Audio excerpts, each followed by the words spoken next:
Lo último que estábamos viendo era el fenómeno de Runge, la función que está planteada ahí, que se ve bastante mansa.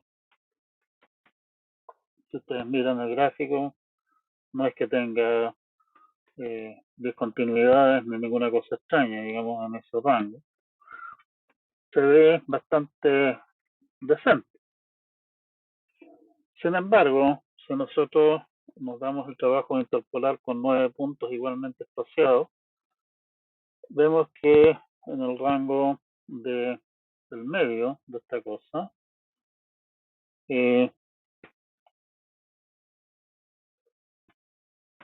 acá, no sé si se ve el mouse, pero entiendo que no se ve, en el centro, alrededor de, digamos, un cuarto, de menos 0,25 a 0,25 aproximadamente, el ajuste es bastante razonable, no es demasiado grande.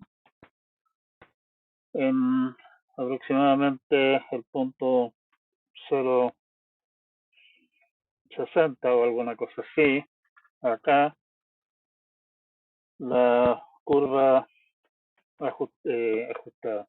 La curva interpolada tiene un máximo local que no tiene absolutamente nada que ver con la fórmula, la curva que nosotros estamos tratando de aproximar. Y peor aún, por ahí por 0,9, tiene un mínimo local bastante pronunciado. La función por cerca de 1 vale 0 o cerca de 0, en cambio la función interpolada vale -1, o sea, realmente el error es gigante, más aún el error relativo. La intuición a uno le dice que eso debería arreglarse poniéndole más puntos, debería ajustarse más a la curva, digamos, pero resulta que no es así. Si ustedes se dan el trabajo de hacer el ejercicio y el detalle de cómo hacerlo en realidad está en las fuentes del apunte, con más puntos se dan cuenta que el error máximo, en vez de disminuir, aumenta y aumenta en el fondo explosivamente. Eso es lo que se conoce como el fenómeno de Runge. O sea, el problema se produce si es que nosotros interpolamos ciertas funciones con puntos igualmente espaciados.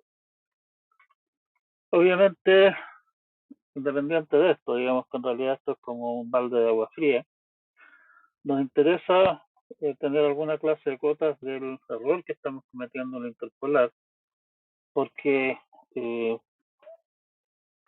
nos interesa saberlo. O sea, en el fondo estamos haciendo cálculos, estamos usando estos valores para algo y obviamente no queremos, ¿cómo se llama?, que esta cosa no nos eche a perder el cuento.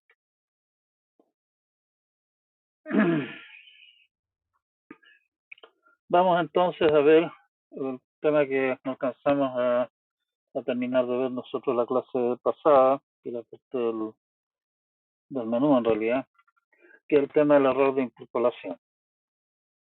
Llamemos Q sub n de x al polinomio que interpola los n más 1 puntos x sub i, f de x sub i, para 0 menor o igual a i menor o igual a n.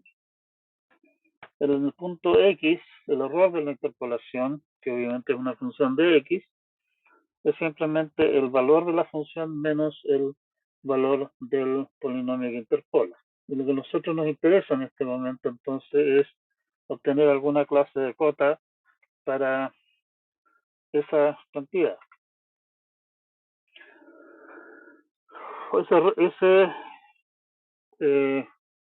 Esa cota, ese valor, digamos, nos lo ofrece el teorema siguiente.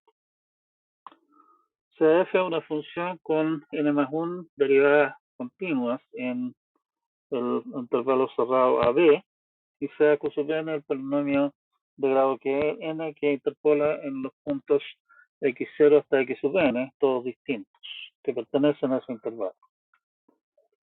Entonces, para todo x que pertenece al intervalo cerrado, hay un z que pertenece al intervalo tal que f de x menos qn de x es 1 partido por n más 1 factorial, la n más 1 décima derivada de f en el punto z por el producto entre de los x menos x sub j. ¿Sí?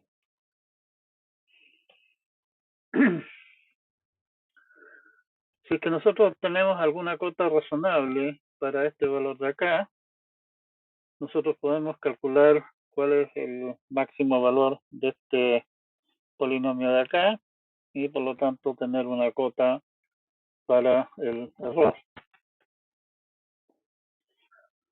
Bueno, la demostración, para variar un poco, una jugarreta típica de las que se hacen cuando uno juega con teorema del valor medio y cosas similares.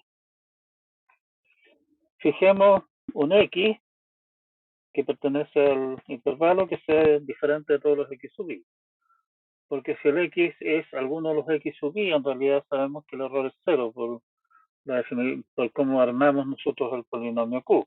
Así que eso no tiene mucho chiste. Así que fijémonos en algún punto distinto de los puntos dados.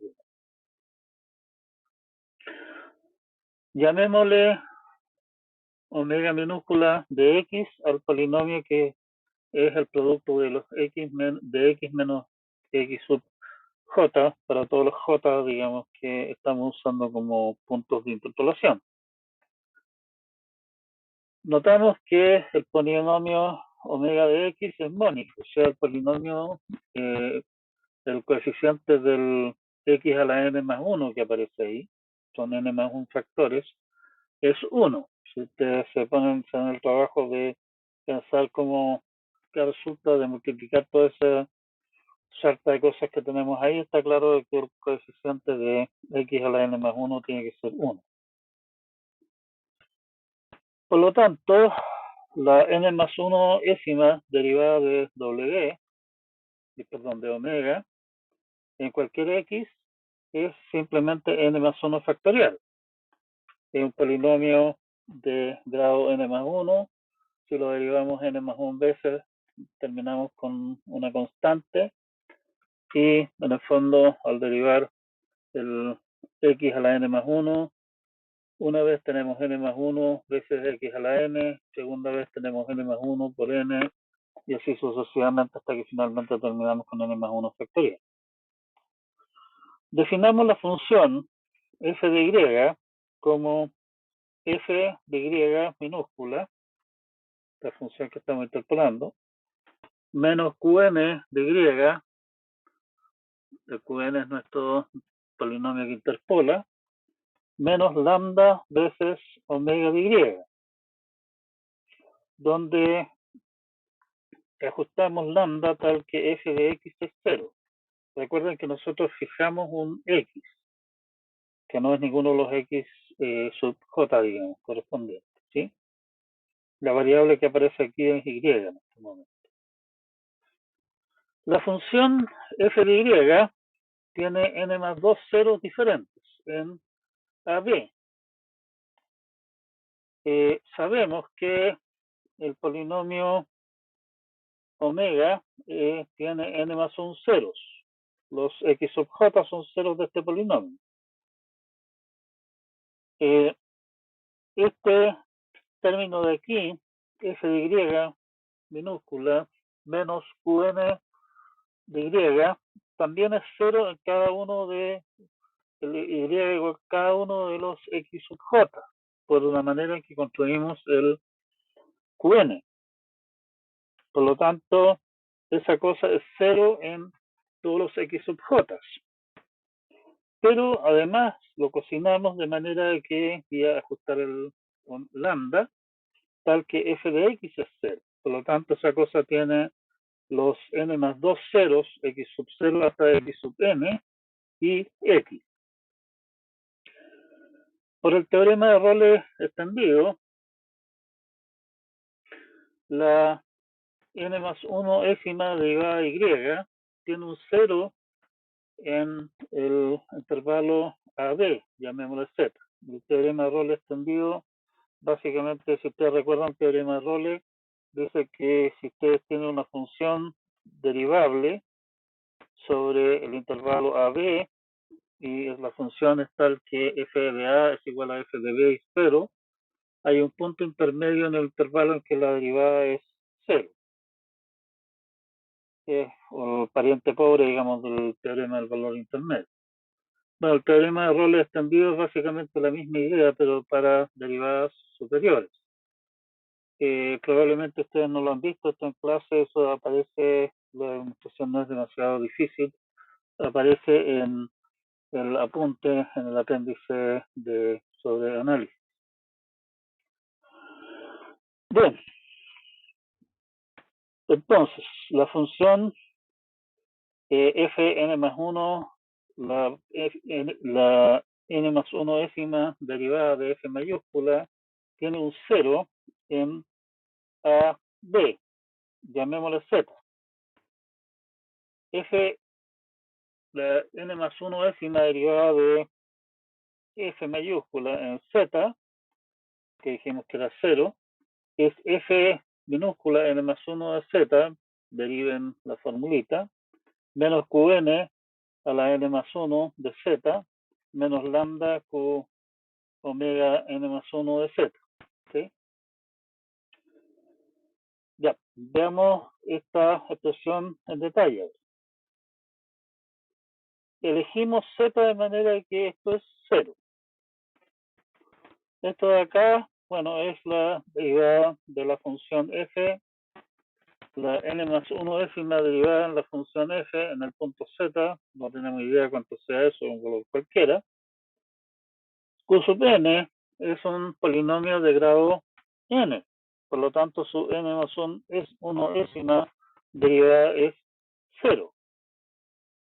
Y ya habíamos observado que el polinomio omega es mónico de grado n más 1, por lo tanto su derivada es n más 1 factorial y constante.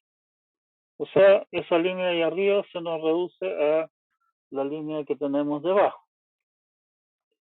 De ahí podemos despejar ahora el lambda. Y resulta que eso me dice que lambda es fn más 1 décima derivada en z partido por n menos 1 factorial por y sustituyendo la fórmula que teníamos para f mayúscula de y resulta la fórmula de abajo. Pero ¿qué es lo que es f de y? Si ustedes se fijan, la definición de f de y es el error menos este término de acá. Y lo armamos de tal manera de que si sustituimos x, el f mayúscula de x es 0, por la manera de que lo armamos, porque x es uno de los ceros de f. Y por lo tanto llegamos a la conclusión de que el error es esto, ¿sí? Que es exactamente lo que dice nuestro teorema. La explicación entonces del fenómeno de Runge, o así en frío, es que la función f tiene derivadas que crecen muy rápidamente y por eso es que el error puede resultar ser tan gigantescamente grande. ¿Sí? Si ustedes hagan el trabajo de calcular, qué sé yo, la novena derivada de la función de Runge o alguna cosa por el estilo, se dan cuenta que son expresiones bastante grandes en los puntos más o menos cercanos a uno, digamos, que son los que nos están echando a perder el negocio. Bueno, veamos.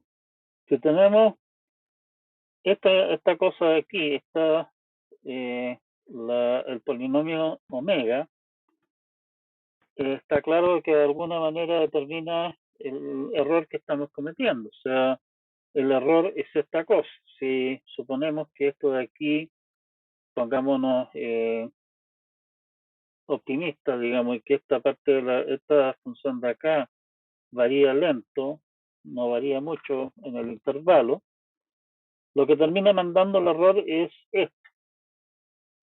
Resulta que el polinomio omega eh, si estamos usando 9 puntos igualmente espaciados en en el rango -1 a 1, el polinomio ese, el gráfico de ese polinomio es esa cosa de allí. O sea, lamentablemente lo que nos va a ocurrir siempre es que si tenemos, por ejemplo, 9 puntos, que es lo que estamos graficando acá, vamos a tener probablemente errores relativamente grandes en los extremos. En el rango del medio, digamos, el error va a ser relativamente moderado.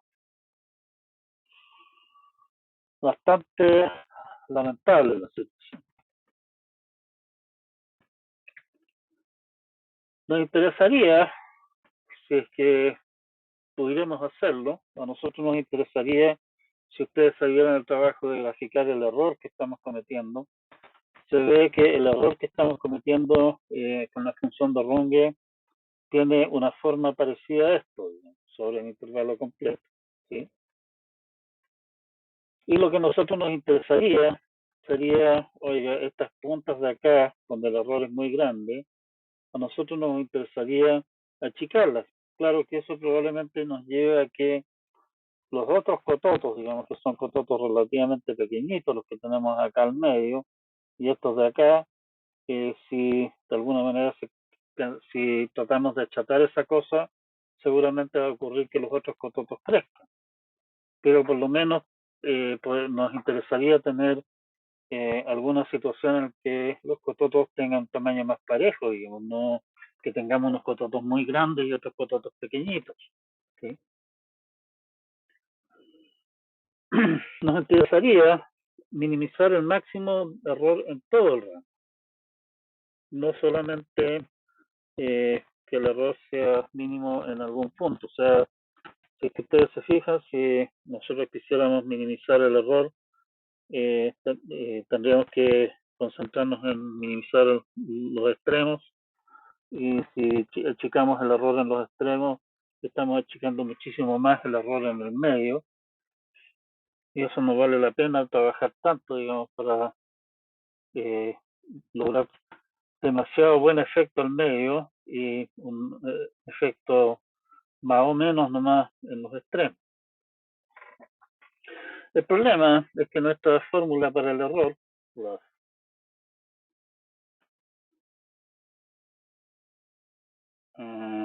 no, te cuento.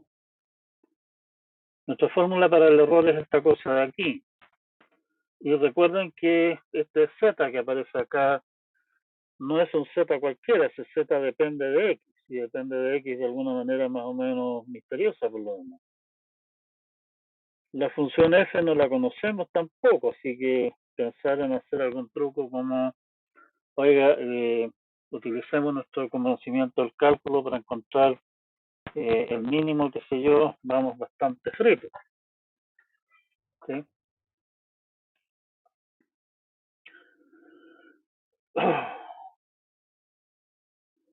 Podemos aproximar esta idea si es que nosotros suponemos que la n+1 décima derivada de nuestra función no varía demasiado en el intervalo. Podemos aproximar el obtener errores más o menos parejos si es que nosotros nos concentramos simplemente en minimizar el máximo valor de este polinomio, el polinomio W sobre el intervalo. El punto es que nosotros hemos dicho usemos puntos igualmente espaciados porque de alguna manera es lo que nos resulta natural. Pero si nosotros tenemos la libertad de elegir los puntos que vamos a usar para interpolar, tenemos un grado, tenemos mayor libertad, digamos, y lo que queremos hacer entonces es usar esa libertad de manera de hacer que el valor máximo del polinomio omega de x se minimice por la vía de elegir los x sub j.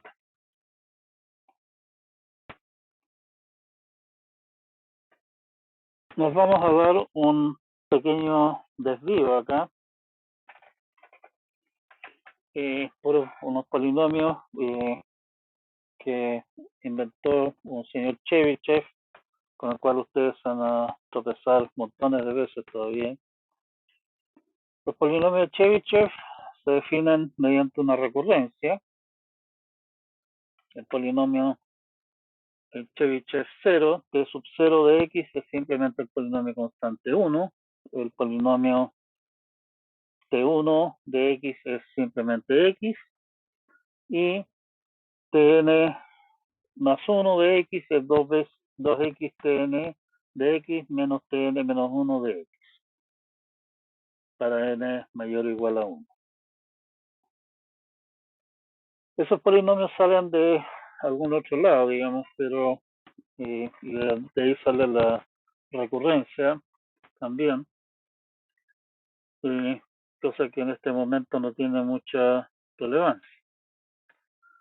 Resulta, para los detalles de la demostración de que esto es así, que el polinomio de Chebyshev t sub n de x lo podemos expresar como el coseno de n veces el arco coseno de x en el rango menos 1 a 1, entre x entre menos 1 y 1. ¿Sí? O sea, ese polinomio, si ustedes lo grafican, en este caso estamos graficando t sub 9 de x, ese polinomio se ve así. Si ustedes se fijan, la idea de este polinomio es que es un coseno, básicamente. Y por lo tanto, su valor mínimo y máximo, todos sus mínimos y todos sus máximos en el rango, van a ser precisamente 1. ¿Sí? O sea, lo que estamos viendo acá. O sea, tenemos lo que estábamos buscando en realidad, que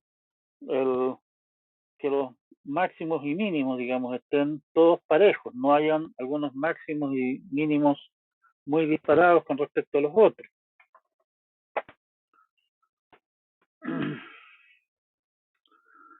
Si es que nosotros entonces usamos como nodos los puntos x sub i definidos por coseno de 2i más 1 partido por 2n más 2pi, 0 menor o igual a i menor o igual a n. En el fondo estamos tomando estos puntos de acá, este y así, como puntos en los cuales interpolar el polinomio que tiene esos ceros es realmente el polinomio de Chebyshev de grado 9 en este caso, y ese se comporta como dice acá, los mínimos y los máximos son iguales, ¿sí?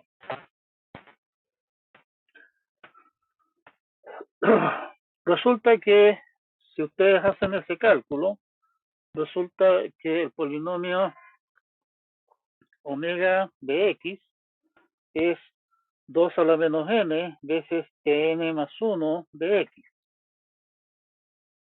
¿Sí?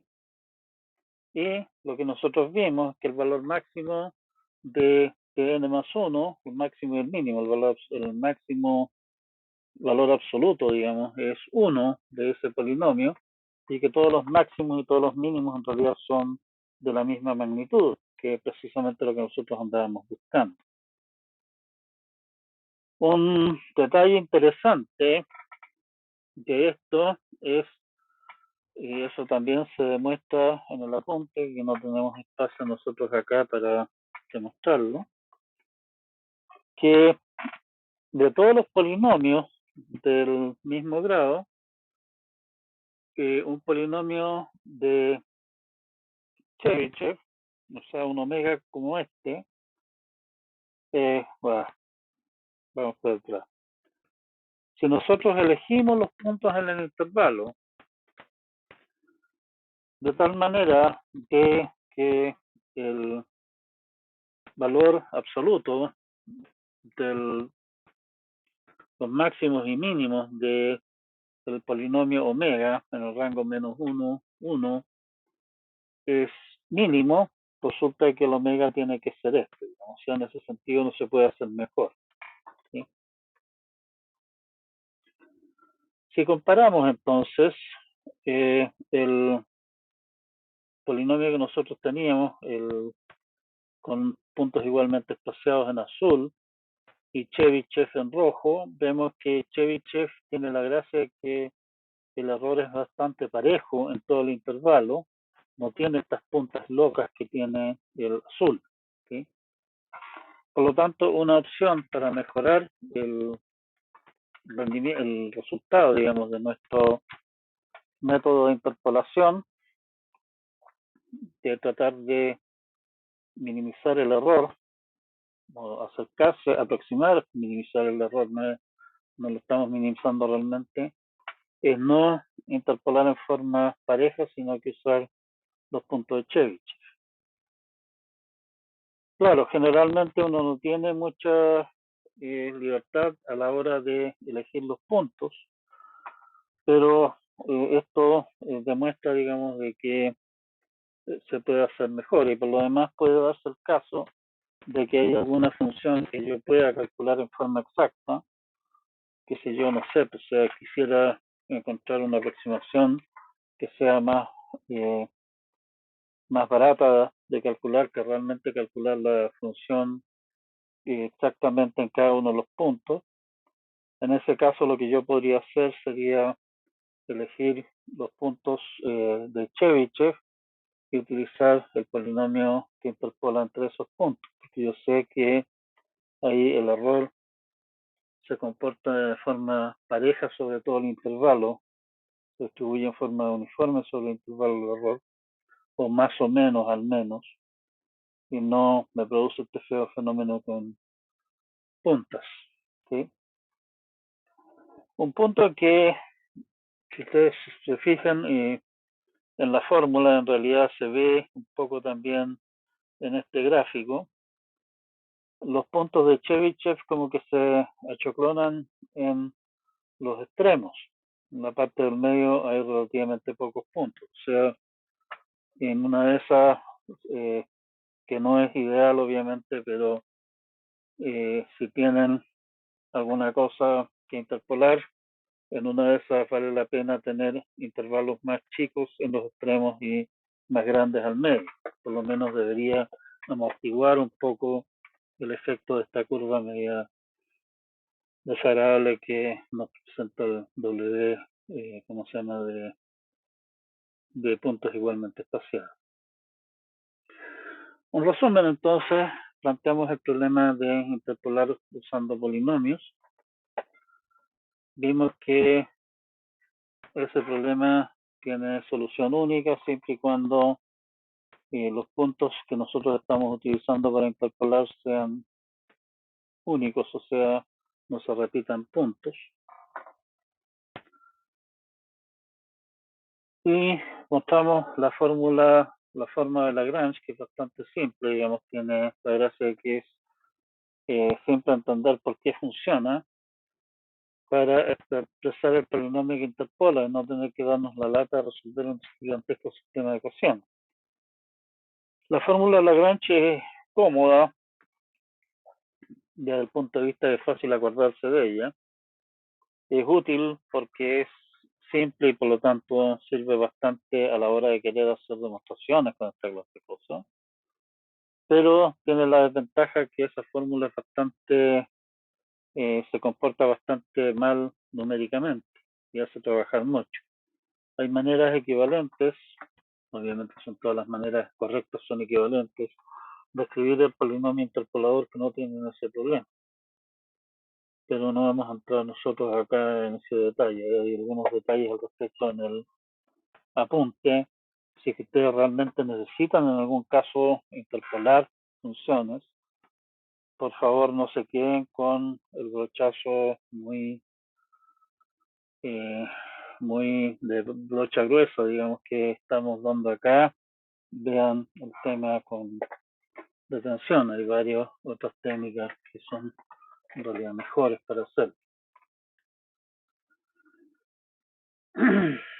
Ilustramos un fenómeno un tanto sorprendente, que es el fenómeno de Runge, que el hecho de usar muchos puntos igualmente espaciados puede llevar a un desastre, y por lo tanto se recomienda, si es que van a usar puntos igualmente espaciados, en general se recomienda usar 2, 3 o 4 puntos y no mucho más que eso, digamos, porque las cosas si no se empiezan a poner muy desagradables.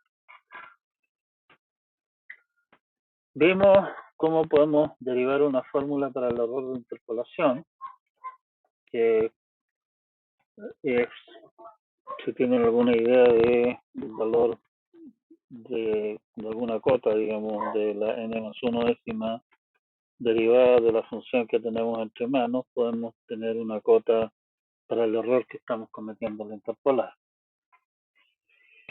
Generalmente no lo tenemos, claro, pero si es que la función la conocemos explícitamente, como digo, estamos recurriendo a esta técnica porque calcular la función podemos hacerlo, pero resulta muy costoso, y recurrimos mejor a construir un polinomio más barato de calcular, que interpola.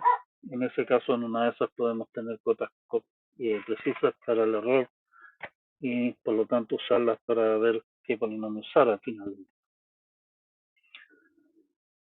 Y hallamos en el fondo una explicación para el fenómeno de Runge, que está en el hecho de que nuestra función, el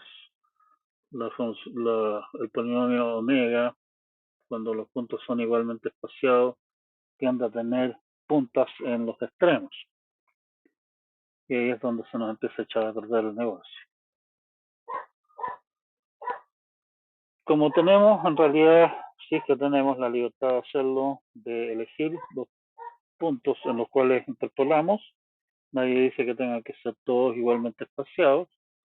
Podemos obtener interpolación que tiene un error más uniforme, que viene de usar los nodos de Chebyshev. Y como decíamos, en el punto está la demostración, se puede demostrar que no hay polinomios mejor que, no, o sea, no hay puntos mejores que los puntos de Chebyshev, si lo único que queremos hacer es minimizar el valor máximo de valor absoluto de omega en el rango. Y estamos con eso, con el tema de interpolación. Veo que hay algunas consultas en el chat.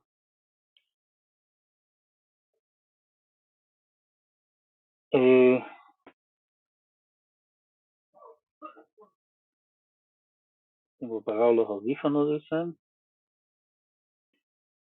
O revisar, no creo que así sea.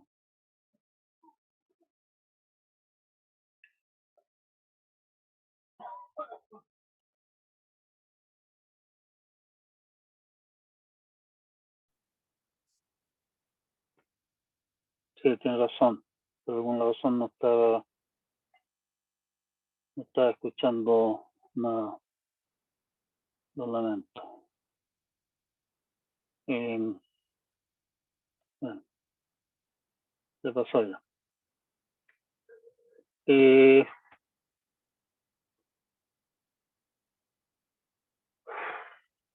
Aproximación de interpolación tendría aplicación en redes neuronales, me pregunta Carlos Rojas recién.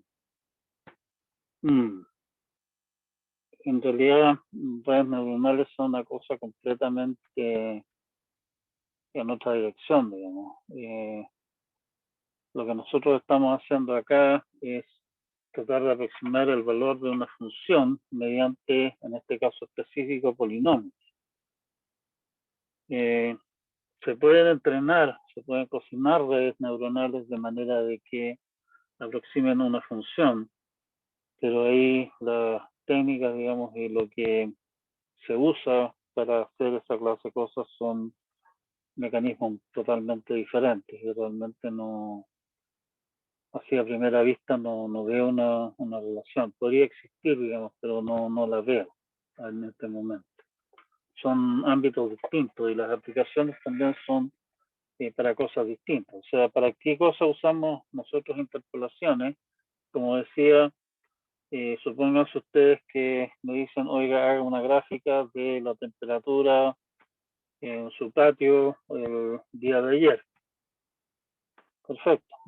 Yo puedo hacer un gráfico, la típica jugarreta va a ser un gráfico de barra, digamos, de dar los puntos, y medir la temperatura a las 10 de la mañana y eran, qué sé yo, 15 grados, y a las 11 eran 16, y a las 12 eran 20, y así. Pero probablemente uno, ustedes conocen el típico gráfico de barra, en realidad diría, ah, no tengo números como para hacer nada aquí, digamos. Pero en realidad uno podría preguntarse, oiga, sus mediciones me dicen cuál fue la temperatura a las 10 de la mañana y cuál fue la temperatura a las 11, pero a mí me gustaría tener una idea de cuál fue la temperatura a las 10:30. Y ahí es donde entra el problema de interpolación. Eh, Interpolar, ¿qué es lo que significa? Significa encontrar el valor intermedio en este caso. Y podríamos, si quisiéramos hacer un gráfico, quisiéramos mostrar una curva suave al respecto, lo que haríamos sería tomar esos puntos y interpolar, por ejemplo, a través de un polinomio entre ellos. Y eso es lo que hemos estado discutiendo, ¿sí? Las redes neuronales más bien se usan en aplicaciones más de corte inteligencia artificial ística para, qué sé yo, clasificar cosas, o sea, determinar si es que vamos a decir que sí o que no a alguna cosa. O sea, no nos interesan valores continuos, sino que más bien nos interesa generalmente resultados discretos, sí o no. Así que no, como digo, no veo una relación directa. No soy experto en redes neuronales en todo caso, puedo estar enfermo perdido, ¿sí? Bien, estamos entonces. Eh,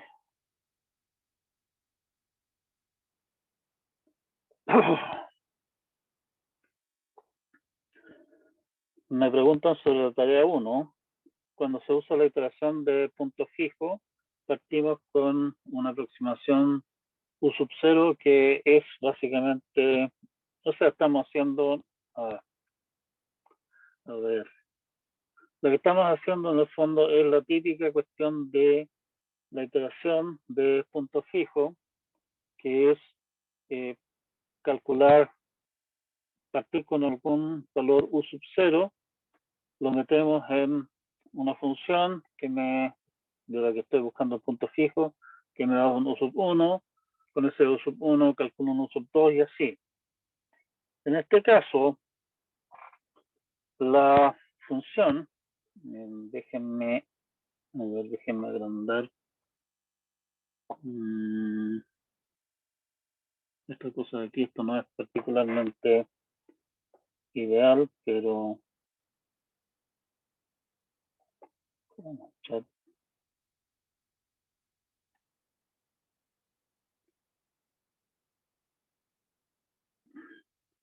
iteración de punto fijo, nosotros estamos buscando un X asterisco tal que X asterisco sea G de X asterisco. Esa es nuestra intención al usar iteración de punto fijo. ¿Y cómo lo hacemos? Por la vía de decir X, X, mayúscula, X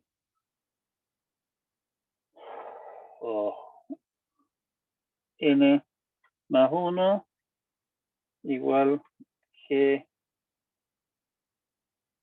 x n. ¿Sí? O sea, básicamente tomo un valor de x, lo meto en g y lo que resulta lo tomo como el siguiente valor de x y parto con algún valor inicial. Ahora aquí lo estamos llamando x, pero esto en realidad puede ser una variable cualquiera, llamémosle, qué sé yo, t. ¿Sí? En este caso particular, lo que estamos tratando de resolver es la ecuación x igual u elevado a u. ¿Sí?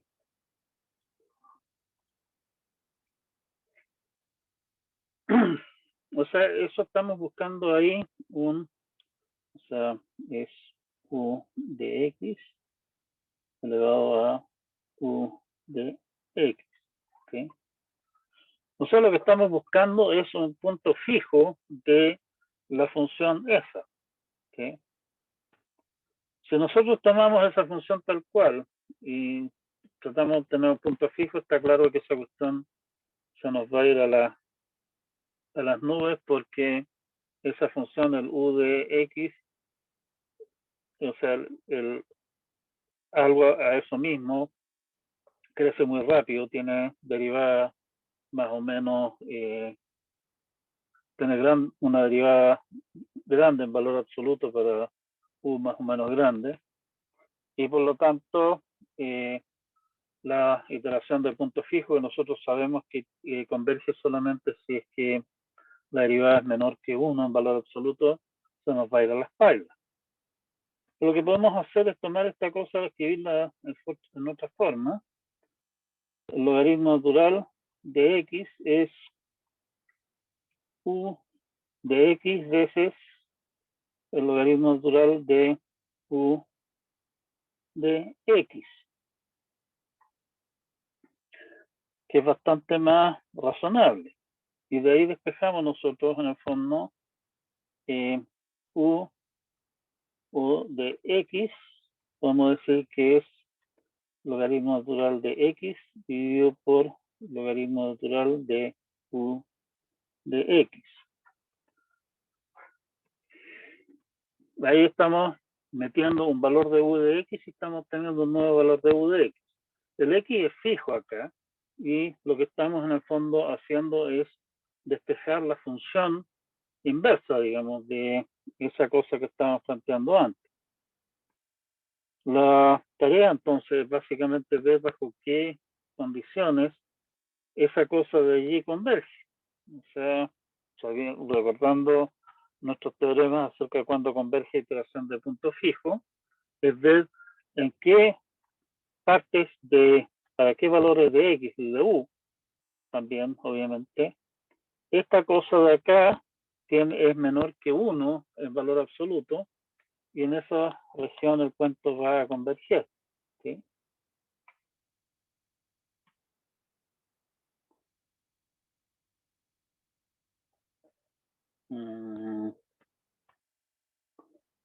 Aquí me mandaron un documento.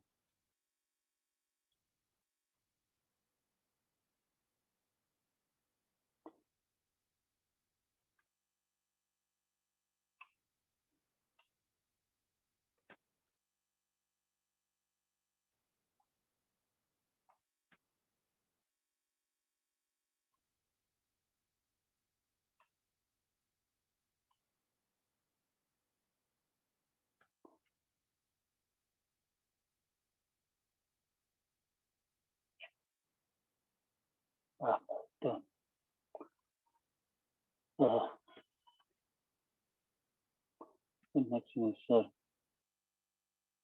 ¿Qué curvas son esas? No tengo idea qué curvas son. Me imagino que la curva azul que aparece aquí es la curva de x a la x, ¿cierto? Sí. Ya, pues lo que nosotros estamos buscando es la función inversa, o sea, sería la curva marcada por negro. Entonces la negra es la función u.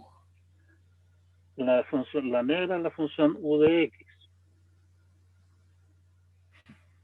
O Y sea, mi duda es como, cuando estaba haciendo el ejercicio me confundí caleta porque estamos usando la iteración de punto fijo, pero en el intervalo de x mayor a e.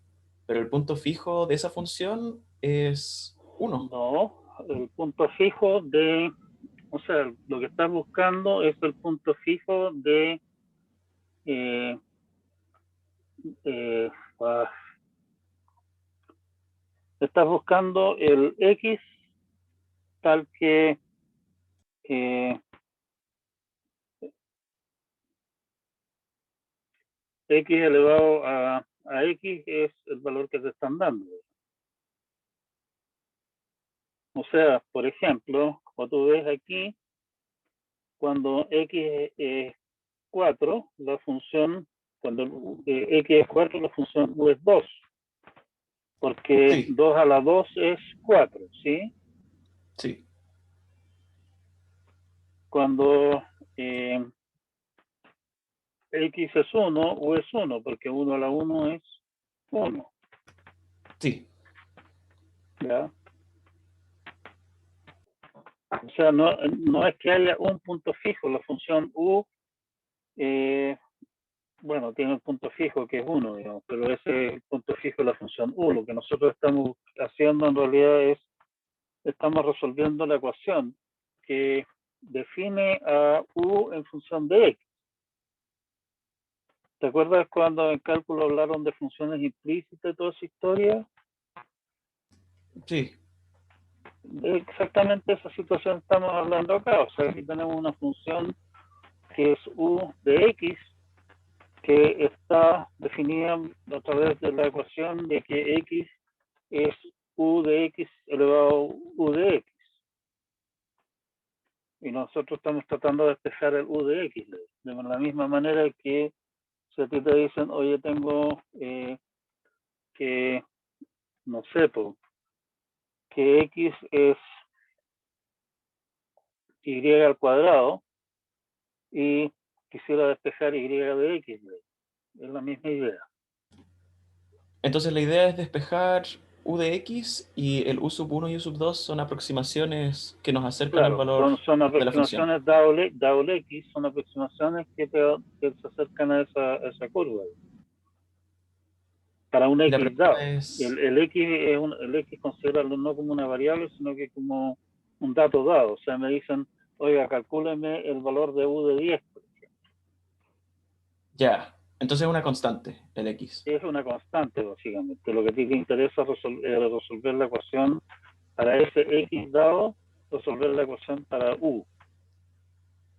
Claro, es encontrar una expresión de u tal que cumpla Claro, pero en con este la caso, constante si escogida. tú te fijas, eh, dudo mucho que te hayan enseñado suficientes técnicas como para encontrar una expresión para u en términos de x. De partida no hay ninguna expresión en términos de raíces cuadradas o cosas por el estilo. O sea, no nos queda otra que encontrar un valor aproximado de u de x mediante métodos numéricos. O sea, Sí, resolviendo la ecuación correspondiente para u para cada x que me den. ¿Sí? sí, Y eso es lo que estamos buscando hacer.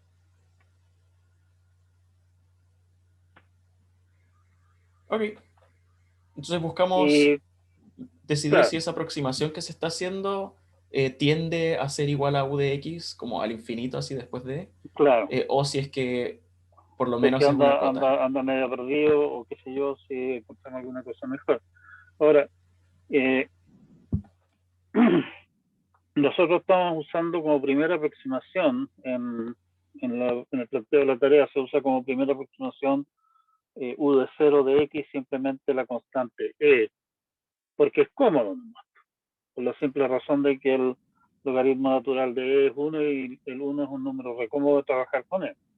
Claro, pero podríamos haber usado cualquier otra clase de pescado, que sea 200, no sé, sea lo que se te ocurra.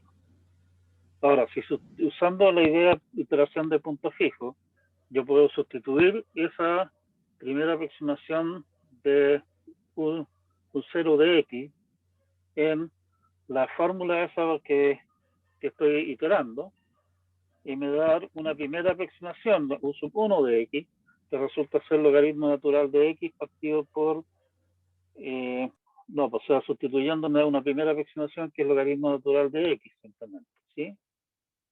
Sí, Sustituyendo nuevamente el logaritmo natural de x en la fórmula, o sea, haciendo la segunda iteración, me resulta el logaritmo natural de x partido por logaritmo natural del logaritmo natural de x. sí, Y ahí puedo seguir dando vueltas a la manivela y me van a salir expresiones cada vez más feas.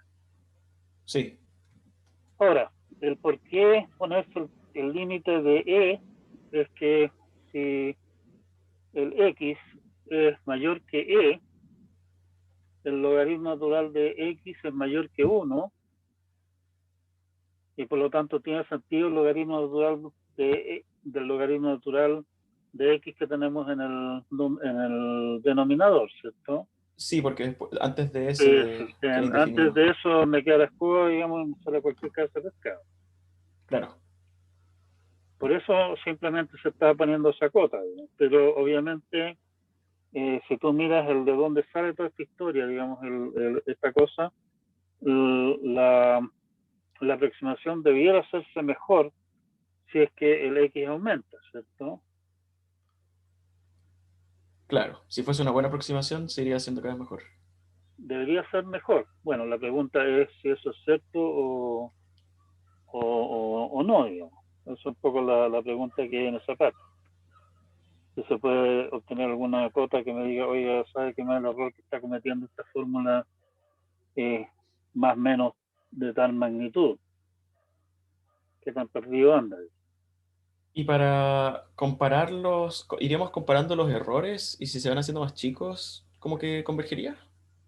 Eh, Tienes que hacer es un tema de cálculo, digamos, no de hacer cálculos numéricos. O sea, claro, los cálculos numéricos, hacer algunos cálculos conociendo el valor exacto de la función, te puede dar una idea para dónde va la micro, digamos, pero eso no es una demostración matemática, ¿sí? Claro. Eh, y el otro punto es como de antes obtengo un valor exacto, el valor de la función en forma razonablemente exacta. Está claro, si uno se pone a jugar un poco con la iteración de puntos fijos que estamos planteando ahí, que esa cosa converge, pero converge bastante lento. No es no es una manera muy práctica de obtener el valor. Y por eso es que en la pregunta 3, creo que es de la tarea, se propone usar el método de Newton sobre alguna función adecuada para obtener el valor de la función en forma práctica, ¿sí?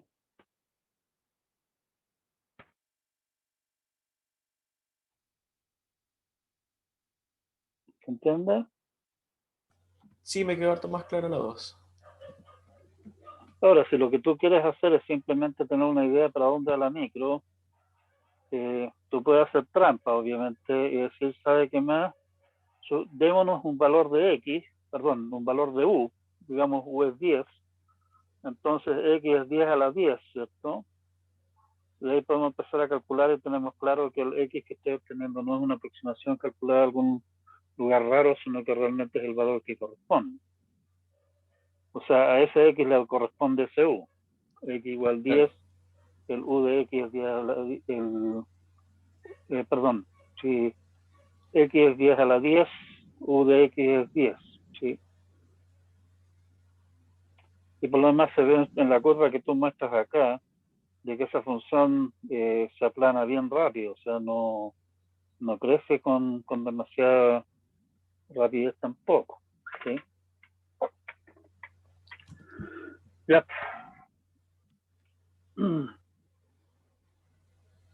Gracias por compartir el mono, está bonito.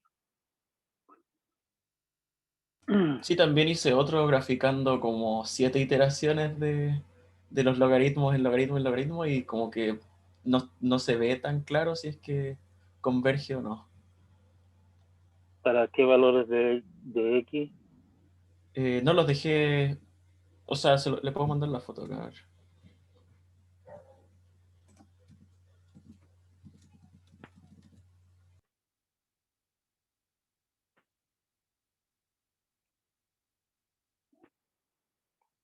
Mm,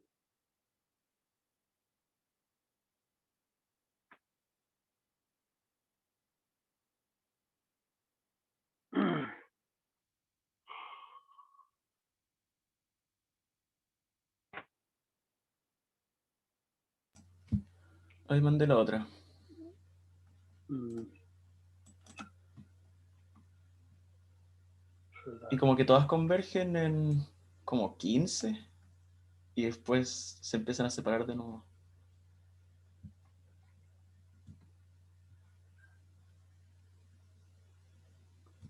mm,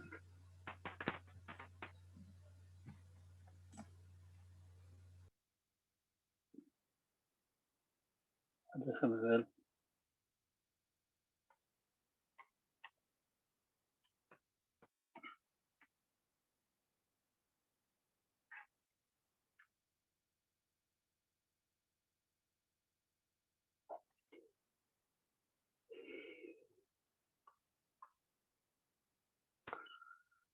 Mm, Tienes varias.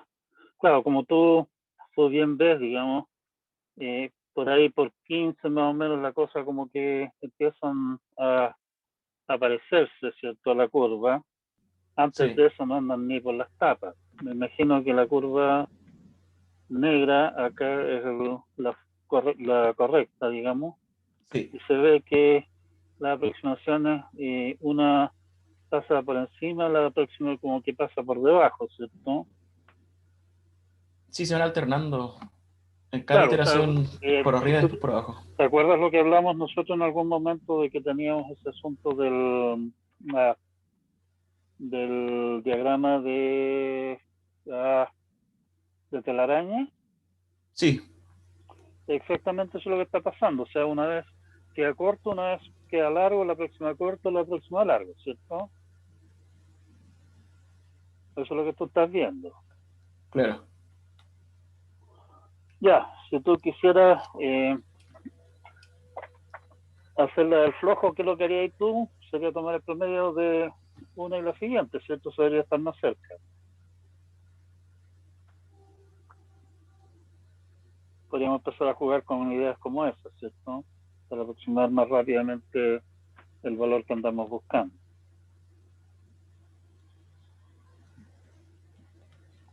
En todo caso, está muy claro de la curva que tú tienes ahí, de que, digamos que hasta, no sé, pues, podríamos decir que más o menos en 10 o por ahí, las aproximaciones empiezan a ser más o menos razonables, tal vez 5 con buena voluntad, digamos, pero para que realmente sea una buena aproximación tendríamos que estar pensando en 15 o mayor, ¿cierto?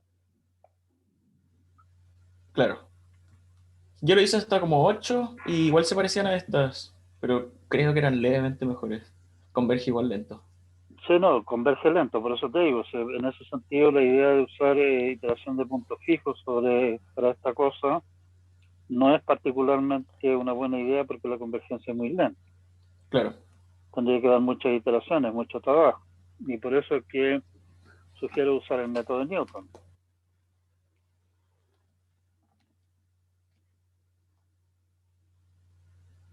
¿Sí?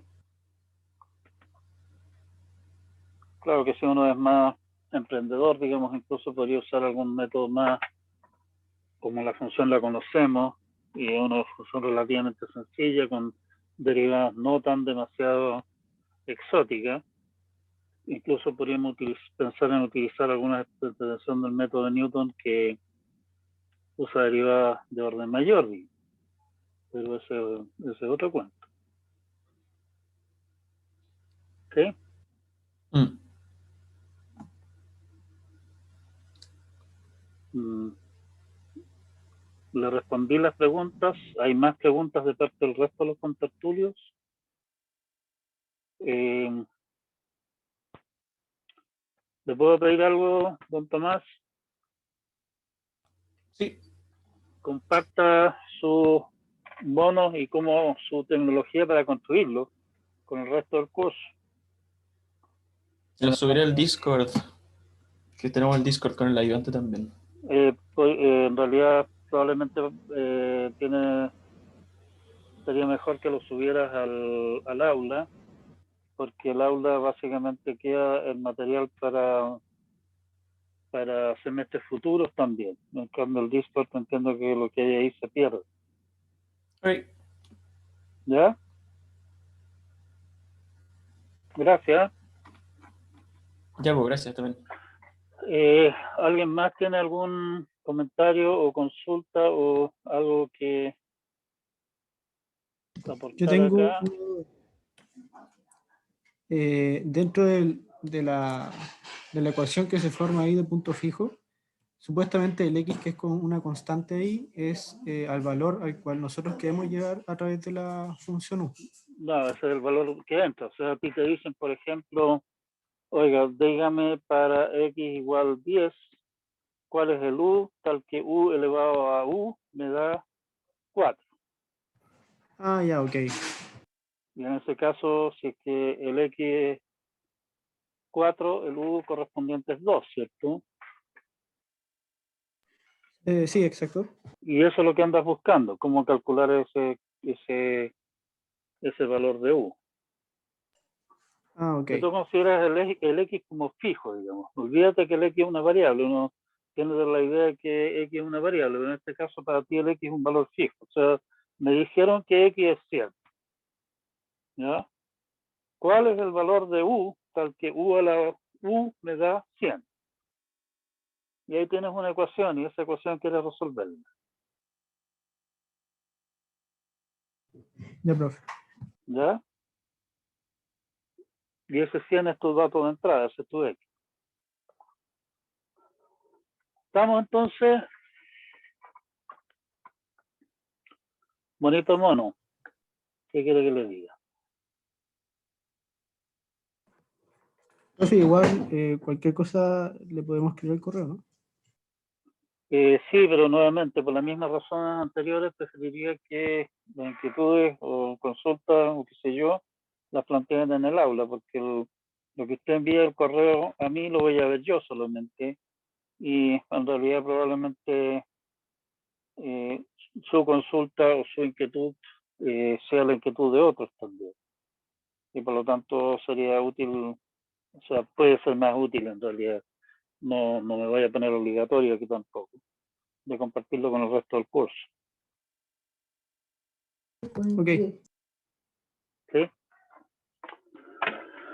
Ya, nada más.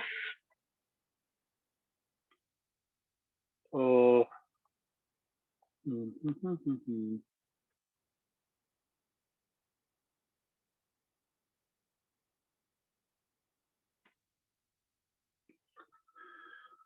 Tenemos todavía, a ver, la clase termina a las, ya no veo perdido, 13:25.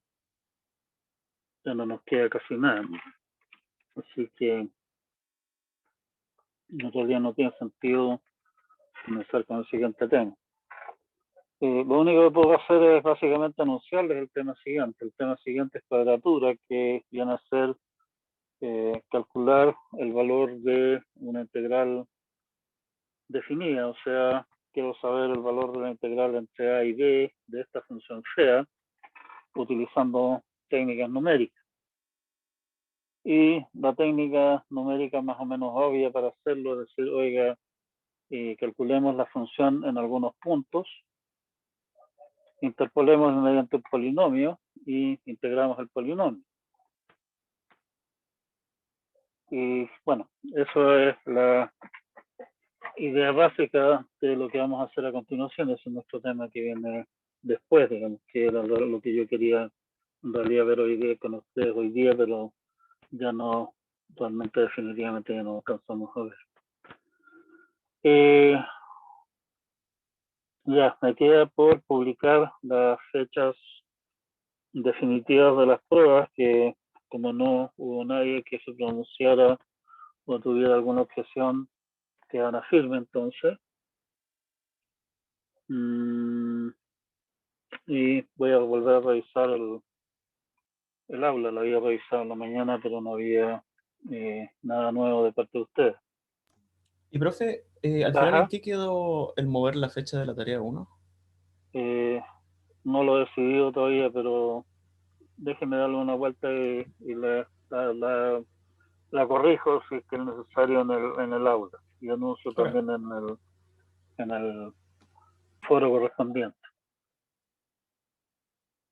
Ya, por lo menos hasta el momento funcionó la grabación. A mí me pasó sí la clase de ayer, que el amigo Zoom se fue de espalda al loro al